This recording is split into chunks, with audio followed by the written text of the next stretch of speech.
Welcome to ಶ್ರೀವಿಕ್ news. ನಾನು ನಿಮ್ಮ ಜೈ ಭಾರ್ಗವ. ಸತ್ಯ ಶೋಧನೆ ಕಡೆ ನಮ್ಮ ಪಯಣ. ಜನೌಷಧಿಯನ್ನು ಸರ್ಕಾರಿ ಆಸ್ಪತ್ರೆಯಿಂದ ಏಕೆ ತೆಗೆಯಬೇಕು? ಜನರಿಗೆ, ಕಡು ಬಡವರಿಗೆ, ಮಧ್ಯಮ ವರ್ಗದವರಿಗೆ ಅತಿ ಕಡಿಮೆ ದರದಲ್ಲಿ ಈ ಔಷಧಿಯನ್ನು ಕೊಡಬೇಕು ಅಂತ ಸೆಂಟ್ರಲ್ ಗೌರ್ಮೆಂಟ್ ಸ್ಕೀಮ್ ಹಾಕ್ಕೊಂಡಿದೆ. ಸ್ಟೇಟ್ ಗೌರ್ಮೆಂಟ್ ಫ್ರೀಯಾಗಿ ಕೊಡ್ತಾರೆ ಅಂದ ಮೇಲೆ ಜನ ಔಷಧಿಯನ್ನು ಕೊಂಡುಕೊಳ್ಳಲು ಜನೌಷಧಿಗೆ ಏಕೆ ಹೋಗುತ್ತಾರೆ? ಜನರು ದಡ್ರ. ಫ್ರೀಯಾಗಿ ಸಿಗುತ್ತೆ ಅಂದ ಮೇಲೆ ತಾನಾಗೆ ಜನೌಷಧಿ ಮುಚ್ಚಿಕೊಳ್ಳುತ್ತಲ್ಲ. ಸಿವಿಕ್ ನ್ಯೂಸಿಂದ ಬರ್ತಾ ಇದ್ದೀವಿ. ಈ ಜನರಿಕ್ ಮೆಡಿಸಿನ್ ಕ್ಲೋಸ್ ಮಾಡಬೇಕು ಅಂತ ಇದ್ದಾರೆ. ನೀವು ಶಾಪ್ ಇದು ಮಾಡ್ತಾ ಇದ್ದೀರಾ. ಸೊ ಎಷ್ಟು ಮೆಡಿಸಿನ್ ಸೇಲ್ ಆಗ್ತಾ ಇದ್ದಾವೆ ಪರ್ ಆ್ಯನಮ್? ಸರ್ ನೋಡಿ, ಇವತ್ತು ಸೇಲ್ ಅನ್ನೋದಕ್ಕಿಂತ ಹೆಚ್ಚಾಗಿ ಜನೌಷಧಿ ಕೇಂದ್ರಗಳನ್ನ ಮುಚ್ಚಿಸ್ಬೇಕು ಅಂತ ಇರೋದೇ ಒಂದು ವಿಪರ್ಯಾಸ ಅಂತ ಹೇಳ್ಬೋದು. ಯಾಕಂದರೆ ಇವತ್ತು ಸರ್ಕಾರಿ ಆಸ್ಪತ್ರೆ ಆವರಣದಲ್ಲಾಗಿರ್ಬೋದು, ಹೊರಗಡೆ ಇರ್ತಕ್ಕಂಥ ನಮ್ಮಂಥ ಶಾಪ್ಗಳಾಗಿರ್ಬೋದು, ಮುಚ್ಚಿಸ್ಬೇಕು ಅನ್ನೋದೇ ಒಂದು ವಿಪರ್ಯಾಸ ಸರ್. ಯಾಕಂದರೆ ಇವತ್ತು ಸೀನಿಯರ್ ಸಿಟಿಸನ್ಸ್ ಅಥವಾ ವಯಸ್ಸಾದವ್ರಿಗೆ ಜನೌಷಧಿ ಕೇಂದ್ರ ಒಂದು ಆಶಾಕಿರಣ ಆಗಿದೆ. ಎಲ್ಲರಿಗೂ ಪೆನ್ಷನ್ ಬರೋದಿಲ್ಲ, ಪ್ರತಿಯೊಬ್ಬರೂ ಹಣದ ವ್ಯವಸ್ಥೆ ಇರೋದಿಲ್ಲ. ಸೊ ಹಾಗಾಗಿ ಮಕ್ಕಳು ನೋಡ್ಕೊತಾ ಇರೋದಿಲ್ಲ, ಹೊರಗಡೆ ಸಪ್ರೇಟಾಗಿ ಜೀವನ ಮಾಡ್ತಿರ್ತಾರೆ. ಇಂಥವ್ರಿಗೆ ನರೇಂದ್ರ ಮೋದಿಯವರು ಇವತ್ತು ಏನೋ ಒಂದು ಬಡವರು ಔಷಧಿ ಸಿಕ್ಕದೆ ಸಾಯಬಾರ್ದು ಅನ್ನೋ ಒಂದು ಉದ್ದೇಶದಿಂದ ಇವತ್ತು ಜನೌಷಧಿ ಕೇಂದ್ರಗಳನ್ನ ರಾಜ್ಯಾದ್ಯಂತ, ದೇಶಾದ್ಯಂತ ಇವತ್ತು ಏನು ಸ್ಥಾಪನೆ ಮಾಡಲಿಕ್ಕೆ ಅನುಕೂಲ ಮಾಡಿಕೊಟ್ಟಿದ್ದಾರೆ. ಇವತ್ತು ಉಪಯೋಗ ಅನ್ನೋದಕ್ಕಿಂತ ಹೆಚ್ಚಾಗಿ ಅನುಕೂಲ ಆಗಿದೆ. ಜನರು, ಬಡವರು ಸಾಯದೆ ಇರಲಿ ಅನ್ನೋ ಒಂದು ವ್ಯವಸ್ಥೆ ಏನಿದೆಯಲ್ಲ, ಅದನ್ನು ನಾವು ನಿಜವಾಗ್ಲೂ ಶ್ಲಾಘಿಸಬೇಕಾಗುತ್ತೆ. ನಮ್ಮ ನೆಚ್ಚಿನ ನರೇಂದ್ರ ಮೋದಿಯವರು ಕಂಡಂಥ ಈ ಕನಸು 10 ವರ್ಷ ಯಶಸ್ವಿಯಾಗಿ ಇವತ್ತು ಕಂಪ್ಲೀಟ್ ಆಗಿದೆ. 2014ನಲ್ಲಿ ಶುರುವಾಗಿದ್ದು ಇವತ್ತು 10 ವರ್ಷ ಮುಗಿದು 11ನೇ ವರ್ಷಕ್ಕೆ ಕಾಲಿಟ್ಟಿದೆ. ಒಂದು ಕೇಂದ್ರದಿಂದ ಶುರುವಾದಂಥ ಈ ಜನೌಷಧಿ ಕೇಂದ್ರ ಇವತ್ತು 15,000ಕ್ಕೆ ಮುಟ್ಟಿದೆ. ಅಂದರೆ ಇದು ಜನಗಳಿಗೆ ಅಡ್ವಾಂಟೇಜ್ ಅನ್ನೋದಕ್ಕಿಂತ ಹೆಚ್ಚಾಗಿ ಉಪಯೋಗ ಆಗಿದೆ ಸರ್. ಸೊ ಇವತ್ತು ಮುಚ್ಚಿಸ್ಬೇಕು ಅಂತ ಏನು ಹೇಳ್ತಾ ಇದ್ದಾರೆ ಸರ್ಕಾರಿ ಆವರಣದಲ್ಲಿ, ಅದು ನಿಜವಾಗ್ಲೂ ಅಮಾನವೀಯ ಕೃತ್ಯ ಅಂತಲೇ ಹೇಳ್ಬೋಕ್ಕೆ ಇಷ್ಟಪಡ್ತೀನಿ ಸರ್. ಯಾಕಂದರೆ ಇವತ್ತು ಬಡವರು ಬೆಲೆ ಏರಿಕೆಯಿಂದಾಗಿ ಮತ್ತು ದಿನಸಾಮಾನ್ಯ ವಸ್ತುಗಳು ಬೆಲೆ ಏರಿಕೆಯಿಂದಾಗಿ ತುಂಬ ಕಷ್ಟಪಡ್ತಿದ್ದಾರೆ. ಅಂಥವ್ರಿಗೆ ಒಂದು ಮಾರ್ಗದರ್ಶನ ಆಗಿತ್ತು ಇದು ಜನೌಷಧಿ ಕೇಂದ್ರ. ಅವ್ರಿಗೆ ಅನುಕೂಲ ಆಗಿರೋದನ್ನು ಸರ್ಕಾರ ನಿಜವಾಗ್ಲೂ ಪರಿಗಣಿಸಬೇಕು ಮತ್ತು ಇದನ್ನು ತಗೊಳ್ಬೇಕು ಈ ಆದೇಶನ ಅನ್ನೋದು ನಮ್ಮ ಎಲ್ಲ ಜನೌಷಧಿ ಕೇಂದ್ರದ ವತಿಯಿಂದ ಒಂದು ಆಶಯ ಸರ್. ನಮಸ್ತೆ ಸರ್, ನಾನು ಸಿವಿಕ್ ನ್ಯೂಸಿಂದ ಬರ್ತಾ ಇದ್ದೀನಿ. ಹಾಂ ಸರ್. ಈ ಜನೌಷಧಿಯಿಂದ ಯಾವ್ಯಾವ ರೀತಿ ಉಪಯೋಗ ಆಗ್ತಾ ಇದೆ ಜನಗಳಿಗೆ ಸ್ವಲ್ಪ ಹೇಳ್ತೀರಾ? ಸರ್, ಜನೌಷಧಿಯಿಂದ ಏನೇನೆಲ್ಲ ಅನುಕೂಲ ಆಗ್ತಾ ಇದೆ ಅಂದರೆ, ಒಂದು ಮೆಡಿಸಿನ್ ಜನರಲಿ ಸುಮಾರು ಜನಕ್ಕೆ ಗೊತ್ತಿದೆ, ಮಾಹಿತಿ ಇದೆ ಅಂತ ಅನ್ಕೋತೀನಿ. ಆದ್ರೂ ಒಂದು ಆನ್ ಆ್ಯಂಡ್ ಅವರೇಜು ಒಂದು 100 ರೂಪಾಯಿ ವಸ್ತು, ಒಂದು ಮೆಡಿಸನ್ನು ನಮ್ಮಲ್ಲಿ ಆನ್ ಆ್ಯಂಡ್ ಅವರೇಜ್ ಒಂದು 30 ರೂಪಾಯಿಂದ 40 ರೂಪಾಯಿ ತನಕನೂ ಸಿಗುತ್ತೆ. ಇನ್ನೂ ಕಡಿಮೆ ಇರೋದು ಇದೆ, ಒಂದು 5 ರೂಪಾಯಿ ಹೆಚ್ಚಿಗೆ ಇರೋಂಥದ್ದು ಇದೆ. ಆ ವಸ್ತುಗಳು ಅದರದ್ದು ಕಾಸ್ಟ್ ಆಫ್ ಇದ್ರ ಮೇಲೆ ಡಿಪೆಂಡ್ ಆಗ್ತಾ ಹೋಗುತ್ತೆ. ಬಟ್ ಸುಮಾರು ಜನಕ್ಕೆ ತುಂಬ ರೀತಿಯಾದ ಉಪಯೋಗಗಳು ಇದೆ. ಸರ್, ಎಷ್ಟು ಕ್ಯಾಟಗರಿ ಆಫ್ ಮೆಡಿಸಿನ್ಸ್ ಸಿಗುತ್ತೆ ಸರ್ ಈ ಜನೌಷಧಿಯಲ್ಲಿ? ಸರ್, ನಮ್ಮಲ್ಲಿ ಆಲ್ಮೋಸ್ಟ್ ಮುಂಚೆ ಇದ್ದಿತ್ತು, ಇವಾಗ ಆಲ್ಮೋಸ್ಟ್ ಎಲ್ಲ ಥರದನ್ನು ಕವರೇಜ್ ಮಾಡಿದ್ದಾರೆ. ಬೇಸಿಕಲಿ ಬೇಕಾಗಂಥದ್ದು BP, ಹಾರ್ಟ್ ಸಂಬಂಧಪಟ್ಟಿದ್ದಾಗಿರ್ಬೋದು, ಹಾರ್ಟ್ ಕೊಲೆಸ್ಟ್ರಾಲ್ ಸಂಬಂಧಪಟ್ಟಿರೋ ಮೆಡಿಸಿನ್ಸ್ಗಳು, ಆಮೇಲೆ ರೆಗ್ಯುಲರ್ ಜನರಲಾಗಿ ಬೇಕಾಗಂಥ ಮೆಡಿಸನ್ಗಳು, ಆಮೇಲೆ ಸ್ಕಿನ್ ಅಲರ್ಜಿಗಳಿಗೆ ಸಂಬಂಧಪಟ್ಟಿರೋ ಮೆಡಿಸನ್ಗಳು, ಹೀಗೆ ಸರ್ಜಿಕಲ್ ಮೆಡಿಸನ್ಸು. ಆಮೇಲೆ ಇವಾಗ ನವೆ ಡೇಸಲ್ಲಿ ನಾವು ಪ್ರೋಟೀನ್ ಅಲ್ಲಿ ಡೆವಲಪ್ಮೆಂಟ್ ಇಂಪ್ರೂವ್ಮೆಂಟ್ಗೋಸ್ಕರ ಆ ಪ್ರಾಡಕ್ಟ್ ಸಹ ನವೆ ಡೇಸಲ್ಲಿ ಬಂದಿದೆ. ಈ ಥರ ಎಲ್ಲ ರೀತಿ ಕ್ಯಾಟಗರಿಯಲ್ಲೂ ನಾವು ಆಲ್ಮೋಸ್ಟ್ ಡೆವಲಪ್ ಆಗ್ತಾ ಇದ್ದೀವಿ ಕಂಪೇರ್. ಸರ್, ಪ್ರೋಟೀನ್ಸ್ ಅಂತ ಹೇಳ್ತಾರೆ ಅಂದರೆ ಪೌಷ್ಟಿಕ ಆಹಾರಗಳು ಸಿಗುವಂಥದ್ದು. ಇವಾಗ ಹೆಣ್ಮಕ್ಳಿಗೆ ಗರ್ಭಿಣಿಯರಾಗಿರ್ತಾರೆ, ಅವ್ರಿಗೆ ಬೇಕಾದಂಥ ಪೌಷ್ಟಿಕ ಆಹಾರಗಳು ಕೂಡ ಸಿಗುತ್ತೆ. ಆ ಥರ ಪ್ರೋಟೀನ್ ಪೌಡರ್ಸಲ್ಲಿ ಸುಮಾರು ಥರ ಪ್ರೋಟೀನ್ ಪೌಡರ್ಸ್ ಇದೆ. ಆ ಪ್ರೋಟೀನ್ ಪೌಡರ್ಸ್ಗಳಿಗೆ ತುಂಬ ಅನುಕೂಲ ಆಗಿದೆ. ಹೆಣ್ಮಕ್ಳಿಗೆ ಎಲ್ಲರಿಗೂ ಅನುಕೂಲ ಆಗುತ್ತೆ.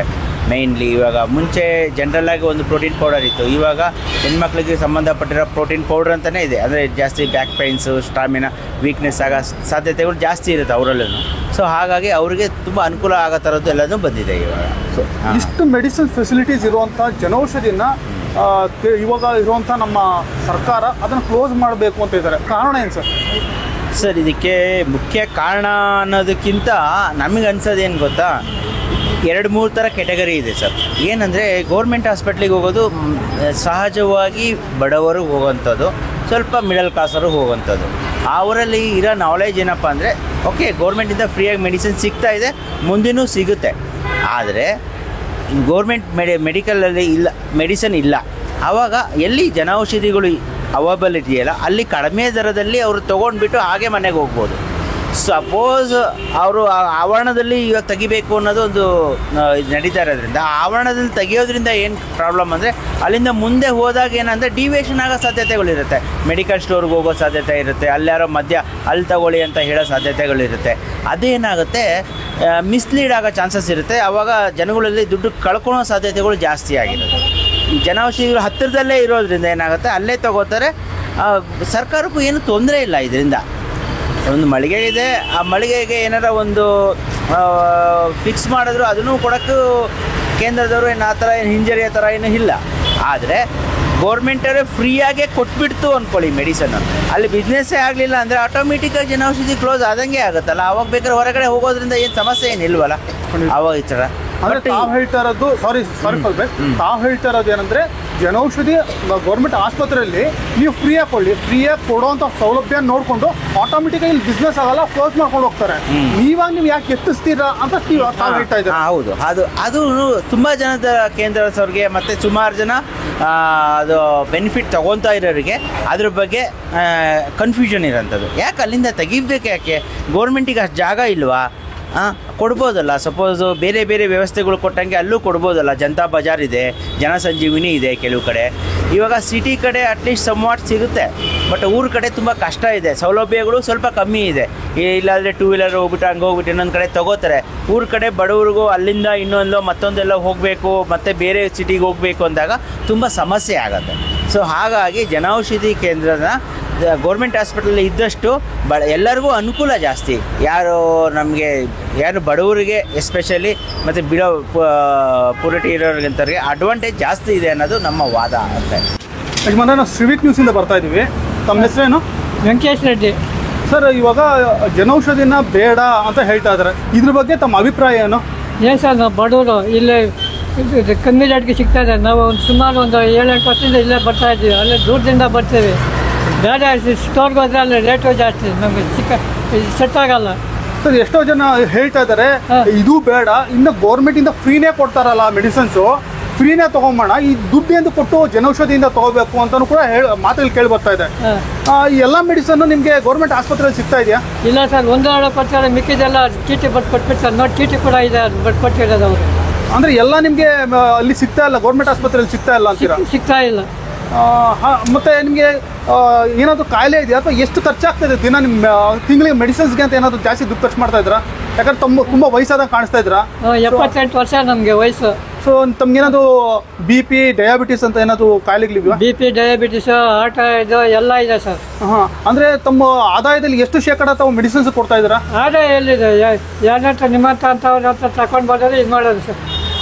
ಅದೇ ಖರ್ಚಿಗೆ ಸಾಕಾಗಲ್ಲ ನಮಗೆ. ಸೊ ಅಂದರೆ ಮೆಡಿಸಿನ್ ಖರ್ಚಿಗೆ ತಮ್ಗೆ ಸಾಕಾಗ್ತಾ ಇಲ್ಲ. ಸೊ ಹಾಗಾಗಿ ತಮಗೆ ಈ ಥರ ಜನರಿಕ್ ಮೆಡಿಸಿನ್ಸ್ ಬೇಕು ಅಂತ ತಾವು ಹೇಳ್ತೀರಾ? ಬೇಕು ಸರ್, ಕಮ್ಮಿ ರೇಟ್ ಸಿಗ್ತದೆ, ನಮ್ಗೆ ಅನುಕೂಲವಾಗಿದೆ. ಅಂದರೆ ಗೌರ್ಮೆಂಟಿಂದ ಫ್ರೀ ಸ್ಕೀಮಲ್ಲೇ ಕೊಟ್ಬಿಡ್ತೀವಿ ನಾವೆಲ್ಲ ಅಂತ ಹೇಳ್ತಿದ್ರಲ್ಲ, ಅವ್ರಿಗೆ ದುಡ್ಡೇ ಕೊಡೋದು ಬೇಕಾಗಿಲ್ವಲ್ಲ ಅಲ್ಲಿ? ಎಲ್ಲಿ ಕೊಡಲ್ಲ ಅಲ್ಲ ಅವರು, ಸುಮ್ಮನೆ ಹೇಳ್ತಾರೆ ಮಾತಿನಲ್ಲಿ. ಸುಮ್ಮನೆ ಬೇಡ ಇದಕ್ಕೆ ಬಡ್ ಕೊಡ್ತಾರೆ, 1-2 ಮಾತ್ರ ಕೊಡ್ತಾರೆ, ಮಿಕ್ಕಿದ್ದಕ್ಕೆಲ್ಲ ಚೀಟಿ ಬಡ್ ಕೊಡ್ತಾರೆ, ಸ್ಟೋರ್ನಲ್ಲಿ ಹೋಗಿ ತಗೋಗಿ ಆಚೆ ಕಡೆ ಅಂತ. ಸೊ ಹಾಗಾಗಿ ತಮಗೆ ಜನರಿಕ್ ಮೆಡಿಸಿನ್ಸ್ ಬೇಕೇ ಬೇಕು ಅಂತ ಹೇಳ್ತೀರಾ? ಬೇಕೇ ಬೇಕು. ಸರ್, ತಮ್ಮ ಹೆಸರು? ವೆಂಕಟೇಶ್ ರೆಡ್ಡಿ ಅಂತ. ಫ್ರೀ ರೇಷನ್ ಕೊಡ್ತಾ ಇದ್ದಾರೆ, ಫ್ರೀ ಅಕ್ಕಿ ಕೊಡ್ತಾ ಇದ್ದಾರೆ, ಫ್ರೀ ಬಸ್ ಪಾಸ್ ಕೊಡ್ತಾ ಇದ್ದಾರೆ, ಫ್ರೀ ಮೆಡಿಸಿನ್ ಕೊಡ್ತೀವಲ್ವಾ? ಅವ್ರು ಫ್ರೀ ಕೊಡೋಕ್ಕಿಂದ್ರೆ ಇವ್ರಿಗೆಲ್ಲ ಏನು ದುಡ್ಡು ಹೆಚ್ಚಾಗಿದೆಯಾ? ಜನಕ್ಕೆಲ್ಲ ಬಂದು ದುಡ್ಡು ಕೊಟ್ಬಿಟ್ಟು ತಗೊಳಕ್ಕೆ ಅಲ್ವಾ? ಖಂಡಿತ ಅಲ್ಲ, ವಯಸ್ಸಾಗಿರೋರಲ್ವಾ ಬರ್ತಾ ಇರೋದು? ಖಂಡಿತ ವಯಸ್ಸಾಗಿರೋರು ಬಂದು ತೊಗೊಂಡು ನೋಡಿ. ನಾನೇ ಬಂದು ನಮ್ಮ ತಂದೆಗೆ ಮೆಡಿಸಿನ್ ತೊಗೊಂಡು ಹೋಗ್ತಾ ಇದ್ದೀನಿ, ನಾನೇ ಬಂದು ತೊಗೊಂಡು ಹೋಗ್ತಾ ಇದ್ದೀನಿ ಅಲ್ವಾ? ಬೇರೆ ಕಡೆಗಿಂತ ಇಲ್ಲಿ ಬಂದು ತೊಗೊಂಡ್ರೆ 70%, 60%, 80%, 90% ಕಮ್ಮಿ ಆಗುತ್ತೆ ಅಂತ ತಾನೇ ಜನ ಬರ್ತಾರೆ. ಪಾಪ ಅವ್ರ ಥರ ದುಡ್ಡು ಹೆಚ್ಚಾಗಿದೆಯಾ? ಅಲ್ಲಿ ಫ್ರೀಯಾಗಿ ಕೊಟ್ಟಿದ್ರೆ ಬಂದು ತೊಗೊಳಕ್ಕೆ. ಶ್ರೀಲಂಕಾದಲ್ಲಿ ವಾಸವಾಗಿರೋಂಥ ಒಬ್ಬ ಸಾಮಾನ್ಯ ಪ್ರಜೆ ನಾನು ಇದ್ರ ಬಗ್ಗೆ ಏನು ಹೇಳ್ತೀನಿ ಅಂದರೆ, 10 ಜನ ಅಲ್ಲ, 100 ಜನನೂ ಇದನ್ನು ತೊಗೊಂಡು ಬದುಕ್ತಾ ಇದ್ದಾರೆ ಇವತ್ತು. ಇದು ಯಾರೋ ಬಂದು 5 ವರ್ಷಕ್ಕೆ ಬಂದು ಸೀಟ್ಗೋಸ್ಕರ ಬಂದುಬಿಟ್ಟು ತಿರುಗಿ ಅವರು ಕಿತ್ಕೊಂಡು ಹೋಗ್ತಾರೆ. ಅವರೆಲ್ಲ ಅಂದವ್ರಿಗೆ ಬಂದು ಇದನ್ನು ಕಿತ್ತಾಕ್ತೀನಿ, ಅದು ಮಾಡ್ತೀನಿ, ಇದು ಮಾಡ್ತೀನಿ, ಅವ್ರ ದೇವ್ರು ಒಳ್ಳೇದು ಮಾಡಲ್ಲ. ಏನಿದೆ ಇನ್ನೂ ಅದನ್ನು ಇಂಟ್ರೊಡ್ಯೂಸ್ ಮಾಡಿಸ್ಬೇಕೇ ಹೊರತು ಕೆಟ್ಟದ್ದು ಮಾಡೋದಕ್ಕೆ ಹೋಗಬಾರ್ದು. ನಿಮ್ಮ ಕೈಯಲ್ಲಿ ಒಳ್ಳೇದಾದರೆ ನೀವು ಮಾಡಿ. ನಾವು ಗೋರ್ಮೆಂಟ್ ಇರೋದು ಕೊಟ್ಬಿಡ್ತೀವಿ ಅಂದರೆ ಆಗೋದಿಲ್ಲ. ಗೋರ್ಮೆಂಟಲ್ಲಿ ಒಂದೊಂದು ಸರಿ ಇರುತ್ತೆ, ಒಂದೊಂದು ಸರಿ ಇರೋದಿಲ್ಲ. ಮೊನ್ನೆ ಏನು ಬೇಡ, ಗುಲ್ಬರ್ಗಾದಲ್ಲಿ ಬಾಣಂತಿಯರು ಸತ್ತೋದ್ರು ನಿಮ್ಮ ಔಷಧಿಗಳೇ ತೊಗೊಂಡು ಅಲ್ವಾ. ನೀವು ಹೇಳಬೇಕು, ಇದನ್ನೆಲ್ಲ ನೀವು ತಿಳ್ಕೊಬೇಕಿದೆಲ್ಲ. ತಿರ್ಗಾ ಇನ್ನೆಷ್ಟು ಜನ ಸಾಯಿಸ್ಬೇಕು ಅಂತ ಇದ್ದೀರಾ ನೀವು. ನಾನು ಡೈರೆಕ್ಟಾಗಿ ಕೇಳ್ತೀನಿ, ನಾನು ಯಾವುದಕ್ಕೂ ಭಯ ಪಡಲ್ಲ. ಅರ್ಥವಾಯ್ತಾ? ಇದನ್ನು ಜನ ಔಷಧಿನ ನಾವು ಇದನ್ನು ಹಂಗೆ ಕಂಟಿನ್ಯೂಷನ್ ಮಾಡ್ಕೊಂಡು ಹೋಗ್ಬೇಕು. ನೀವು ಇದಕ್ಕೆ ಸಪೋರ್ಟ್ ಮಾಡಬೇಕು. ಯಾರೇ ಆಗಲಿ 4 ಜನಕ್ಕೆ ಉಪಯೋಗ ಆಗಂಗಿದ್ದರೆ ನಿಮಗೂ ಒಂದು ಒಳ್ಳೆ ಹೆಸರು ಬರಬೇಕೇ ಹೊರತು ಇದನ್ನು ಕೆಟ್ಟ ಹೆಸರು ತೊಗೋಬಾರ್ದು ನಿಮ್ಮ ಗೌರ್ಮೆಂಟ್ಗೋಸ್ಕರ. ಅಲ್ಲ ಸರ್, ಹೇಳ್ತಾ ಇದ್ರೆ ಜನರಲ್ ಮೆಡಿಸಿನ್ಗೆ ನೀವು ಸ್ವಲ್ಪ ದುಡ್ಡು ಕೊಡಬೇಕು, ಅದು ಕೊಡಬೇಡಿ, ತುಂಬ ಫ್ರೀಯಾಗೇ ನಾವು ಕೊಡ್ತೀವಿ ಗೌರ್ಮೆಂಟ್ ಆಸ್ಪತ್ರೆಯಲ್ಲಿ ಅಂತ ಹೇಳ್ತಾ ಇದ್ದಾರೆ. ಸೊ ಫ್ರೀಯಾಗಿ ಸಿಗುತ್ತಲ್ವಾ? ಇನ್ನು 11 ರೂಪಾಯಿ ಅಥವಾ ತುಂಬ ಕಮ್ಮಿ ದುಡ್ಡಲ್ಲಿ ಏನು ಕೊಟ್ಟು ಅದು ನಮಗೆ ಬೇಡ ಸರ್ ಇವಾಗ. ಯಾಕೆಂದರೆ ಪ್ರೈವೇಟಲ್ಲಾದರೂ ಒಂದು ಸರಿ ಚೆಕಪ್ ಮಾಡಿಸ್ಕೊಂಬರ್ತೀವಿ, ಅಲ್ಲಿ ಬರ್ಕೊಡ್ತಾರೆ. ಇಲ್ಲಿ ಗೋರ್ಮೆಂಟಿಗೆ ಬಂದಂದರೆ ಇಲ್ಲಿ ಗೋರ್ಮೆಂಟಲ್ಲಿ ತೋರಿಸಿದ್ದೇ ನೀವು ತೊಗೋಬೇಕು ಅಂದರೆ ನಮ್ಮ ಕೈಯಲ್ಲಿ ಆಗಲ್ಲ. ಜನ ಔಷಧಿದಲ್ಲಿ ಹಂಗಲ್ಲ. ನಾವು 5 ರೂಪಾಯಿ ಕೊಟ್ಟರು ನಮ್ಗೆ ಯಾವುದೇ ಹಾಸ್ಪಿಟ್ಲಿಗೆ ಹೋದ್ರೂ ತೊಗೊಂಡೋದ್ರೂ ಅಲ್ಲಿ ಮೆಡಿಸಿನ್ಸ್ ಕೊಡ್ತಾರೆ, ತೊಂದರೆ ಏನಾಗಿಲ್ಲ. ಇವತ್ತು ನನಗೆ 5 ವರ್ಷದಿಂದ ಹಾರ್ಟ್ ಪ್ರಾಬ್ಲಮ್ ಇತ್ತು. ಇವಾಗ ಏನಿಲ್ಲ, ಆರಾಮಾಗಿ ನನಗೆ 5,000 6,000 ಆಗ್ತಾಯಿದ್ದು ಪೇಮೆಂಟು. ಇವತ್ತು 500 ಒಳಗಡೆ ಕವರ್ ಆಗ್ತಾಯಿದೆ. ಅದರಿಂದ ಇದು ಇದ್ದರೆ ತುಂಬ ದೇಶಕ್ಕೂ ಒಳ್ಳೆಯದು, ಜನಗಳಿಗೂ ಒಳ್ಳೆಯದು. ಯಾವ ಥರ ಮಾಡ್ತೀರಾ ನೋಡಿ, ನೀವು ಅನುಕೂಲ ಮಾಡಿಕೊಡ್ಬೇಕೇ ಹೊರತು ತೆಗೆದು ಬಿಡ್ತೀನಿ ಅಂತ ದೊಡ್ಡದಾಗಿ ಹೇಳೋದಲ್ಲ. ಈಗ ಜನೌಷಧಿ ಕ್ಲೋಸ್ ಮಾಡಬೇಕಂತ ಇದ್ದಾರೆ. ಗೌರ್ಮೆಂಟ್ ಆಸ್ಪತ್ರೆಯಲ್ಲಿ ಎಲ್ಲ ಮೆಡಿಸಿನ್ ಸಿಗುತ್ತೆ ಅಂತ ಹೇಳ್ತಾರೆ. ಈ ಜನೌಷಧಿ ಬೇಕಾ ತಮಗೆ? ಸೊ ಅದರಿಂದ ಏನು ಒಳ್ಳೇದಾಗ್ತಾಯಿದೆ ಅಥವಾ ಏನು ಪರಿಣಾಮ ಆಗ್ತಾಯಿದೆ ಅಂತ ಹೇಳ್ತೀರಾ? ಓಕೆ, ನನ್ನ ಹೆಸರು ಗೋವಿಂದ ಶರ್ಮಾ ಅಂತ ಹೇಳಿ. ನಾನು I am A retired person. 69 ಇವಾಗ ನನ್ನ ವಯಸ್ಸು. ಸುಮಾರು ವರ್ಷಗಳಿಂದ ಡಯಾಬಿಟೀಸು ಅದು ಇದು ಅಂತ ಹೇಳಿ ಇರ್ತಿತ್ತು. ಸೊ ಹೀಗಾಗಿ ನಾನು ಮುಂಚೆ ನಾರ್ಮಲ್ ಅಂಗಡಿಗಳಲ್ಲಿ ಔಷಧಿನ ತೊಗೊಳ್ತಾ ಇದ್ದೆ. ನನಗೆ ಏನಿಲ್ಲ ಅಂತ ಹೇಳಿದ್ರು ಒಂದು 3,500 ಅಷ್ಟಾದರೂ ನನಗೆ ಮೆಡಿಸನ್ಗೆ ಕಾಸ್ಟ್ ಬರೋದು. ಎಲ್ಲ ಇರುತ್ತಲ್ಲ, ಬ್ಲಡ್ ಪ್ರೆಷರ್ ಅದು ಇದು ಎಲ್ಲನೂ ಅಸೋಸಿಯೇಟೆಡ್ ಆಗಿ there'll be many problems. So ಆಮೇಲೆ ನನಗೆ ಆ್ಯಕ್ಚುಲಾಗಿ ಗೊತ್ತಿರಲಿಲ್ಲ ಜನೌಷಧಿ ಇದೆ ಅಂಥೇಳಿ. ಹೆಚ್ಚಿನ ಜನ ಮಾತಾಡ್ತಿದ್ರು ಕೂಡ ನನಗೆ ನೇರವಾಗಿ ಪರಿಚಯನೇ ಇರಲಿಲ್ಲ.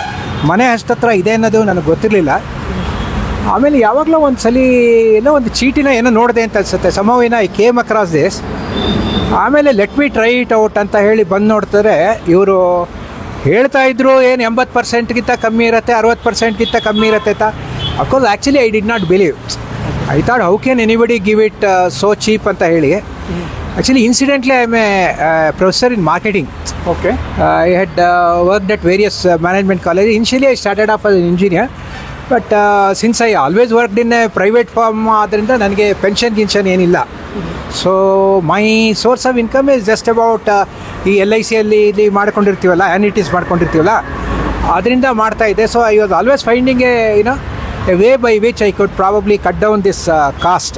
ಈ ಮೆಡಿಕಲ್ ಕಾಸ್ಟ್ ಆಲ್ಮೋಸ್ಟ್ ನಾರ್ಮಲ್ ಇವ್ರುಗಳಿಗೆ, ಸೀನಿಯರ್ ಸಿಟಿಸನ್ಸ್ಗೆ ಮತ್ತು ಮನೆಯಲ್ಲಿ ಬೇರೆಯವರು ಯಾರು ಇತ್ತಿದ್ರೆ ಅವ್ರು ಒಂದು 4,000-4,500 ಸಾವಿರನಾದ್ರೂ ಖರ್ಚಿಗೆ ಬಂದುಬಿಡುತ್ತೆ. ಒಂದು 15,000 20,000 ನಮ್ಗೆ ಇನ್ಕಮ್ ಇರ್ತದೆ, ಅದರಲ್ಲಿ ಒಂದು 4,000 ಅದಕ್ಕೆ ಹೋಗ್ಬಿಡ್ತಂದ್ರೆ ಕ್ವೈಟ್ ಸಮ್ ಇದು ಅಂತ ಹೇಳುತ್ತೆ. ಆವಾಗ ನಾನು ಇಲ್ಲಿ ಬಂದಾಗ I did not come with all hopes basically, because I thought ಸುಮ್ಮನೆ ಹೇಳ್ತಾರೆ ಅಷ್ಟೇ, ಯಾರು ಮಾಡ್ತಾರೆ. ಯಾಕಂದರೆ ಇದನ್ನೆಲ್ಲ ಹೇಳ್ತಾರಲ್ಲ ಸರ್, ಎಲ್ಲ ಏನೇನೋ ಏನು ಸಬ್ಸಿಡಿಗಳು ಅದೇನೇನೋ ಹೇಳ್ತಾರಲ್ಲ, ಕರೆಂಟ್ ಫ್ರೀ, ಬಸ್ ಫ್ರೀ, ಯಾವ್ದು ಫ್ರೀ ಇದೆ ಆ್ಯಕ್ಚುಲಾಗಿ? ಸುಮ್ಮನೆ ಎಲ್ಲ ಆಕಾಶದಲ್ಲಿ ತೋರಿಸೋದಷ್ಟೇ. ಈ ಇವ್ರಿಗೆಲ್ಲ ಫ್ರೀ ಕೊಡ್ತೀವಿ ಅಂತ ಹೇಳ್ತಿದ್ರೆ ಆ್ಯಕ್ಚುಲಿ ಇದು KSRTCಗೆ ಇವ್ರಿಗೆಲ್ಲ 32,000 ಕೋಟಿ ರೂಪಾಯಿ ಕಾಂಟ್ರಾಕ್ಟರ್ಸ್ಗೆ ಎಲ್ಲ ಕಮ್ಮಿ ಕೊಟ್ಟಿದ್ದಾರೆ. ಮಿನಿ ಅದಕ್ಕೆ ಇದೆಲ್ಲ ಇದೆಯಲ್ಲ ಎಂಥದ್ದು ಏನದು, what is that called, road transport company. I think they are standing bills of almost about 30 crores 40 crores ಇಟ್ಕೊಂಡಿದ್ದಾರೆ. So they are all not really truly when they speak of anything they don't truly mean it. ಸುಮ್ಮನೆ ಒಂದು gimmick ಅಷ್ಟೇ, like anybody else. So ಇಲ್ಲಿಗೆ ಬಂದಾಗ ನನಗೆ actually I was really surprised. You will not believe me if I say for all the medicines that I buy for diabetes, it just cost me about 450 rupees. Whereas earlier, it would have, the same things would have costed me something around 1,800-2,000 ತನಕ ಬರ್ತಾ ಇತ್ತು. ಅಂದರೆ it is nothing but a saving for. Sir ಒಂದು ಹೇಳ್ತೀನಿ ನೋಡಿ sir, saving sir, you are right, perfectly right. Because I told you I am actually a professor in management. Okay, actually every rupee saved is every rupee earned ಅಂತ ಹೇಳಿ ಒಂದು ಇದಿದೆ. And specially ನಮ್ಮಂಥವ್ರಿಗಂತೂ for whom the expenses are mounting but the income remains the same, because ಈ ಗೌರ್ಮೆಂಟಲ್ಲಿ ಇದ್ದರೆ ಬಿಡಿ ನಿಮಗೆ D A ಜಾಸ್ತಿ ಆಗ್ತಾನೆ ಇರುತ್ತೆ, ಇದಾಗ್ತಾ ಇರುತ್ತೆ. ಸೊ ಹೀಗಾಗಿ ಈ ಜನೌಷಧಿನ ಎಲ್ಲೋ ಕೇಳಿದೆ ನಾನು, ಈ read it in news paper also that the intent. I think it's uncalled for ಅಂತ ಅನ್ಕೊಳ್ತೀನಿ. It's totally uncalled for, basically because, see, whatever may be the political agendas and other things, you see, ನಾನು ದೇಶಪಾಂಡೆ ಅವ್ರ ಹತ್ರ ಒಂದು ಸ್ವಲ್ಪ ಕೆಲಸ ಮಾಡಿದ್ದೆ. ನಾನು when I was working at car, he said, actually when it comes to doing something good, from whomsoever it comes, whether it comes from the same party or some other party, let us do it. C he had that kind of wisdom. ಆ ವಿಸ್ಡಮ್ನ ನಾವು ತೋರಿಸ್ಬೇಕು ಅಂತ ಹೇಳ್ತೀನಿ. ಸಿದ್ದರಾಮಯ್ಯನವರು ಭಾಳ ಬುದ್ಧಿವಂತರು. So ಅವರು 7 ಸಲ ಇದ್ದಾರೆ, ಇದು ಮಾಡಿದ್ದಾರೆ ಅಂತ ಅನ್ಸುತ್ತೆ, ನಮ್ಮ ಬಡ್ಜೆಟ್ ಮಾಡಿದ್ದಾರೆ. So is a knowledgeable man, not that is not knowledge, is a very knowledgeable man. I would certainly say that he should reconsider this ill advice. I don't know who gave him this advice. Certainly he would not have, because he is a man who always works for the poor people.